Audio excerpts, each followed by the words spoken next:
B'referenza għal dak li ġara l-ġimgħa filgħodu fejn grupp ta' madwar 280 Malti fosthom tfal li huma plejers tal-futbol tħallew l-art, fis-sqarrija l-Ermolta qalet li ġiet avviċinata minn rappreżentant tal-grupp tal-futbol sabiex topera 4 titjiri charter lejn id-Danimarka, wara l-arranġamenti oriġinali biex dawn imorru b'titjira privata sfumaw fix-xejn.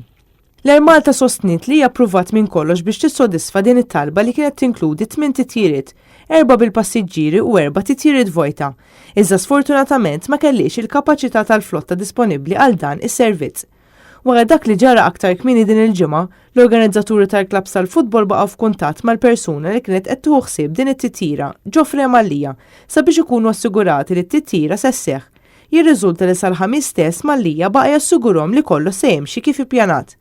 Iżda l-ġimgħa ingħataw l-aħbar li t-titjira se tiġi kkanċellata minħabba li seħħew xi intoppi, dam detriment fuq it-tfal u l-ġenituri tagħhom kif ukoll in-nurseries li ma kellhomx jaqsmu xejn ma' dan it-taħwit kollu. B'referenza għal dan kollu, il-ġimgħa stess ġiet ippreżentata ittra uffiċjali minn Frankie Chantar li qed jirrappreżenta lil Pieta Hospers, Noel De Battista għan-nom ta' Hamrun Spartans Nursery u Jonathan Barbara għan-nom ta' Birkirkara FC Youth Academy, kif ukoll fisem tfal minuri membri fil-klabs rispettivi li kienu se jsifru u persuni adulti li kienu se jakkumpanjawhom.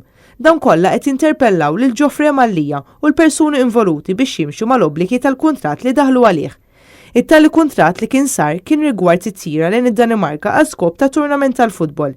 It-tlet firmatari qed jitolbu jingħataw lura l-ammont imħallas minnhom għal dan l-istess servizz li qatt ma ġie mogħti lilhom, kif ukoll isir ħlas ta' danni li setgħu saru. L-avukati Franco De Bono, Marion Camilleri u Amadeus Kakija qed jidhru fisem it-tlet nurseries li ppreżentaw din l-ittra.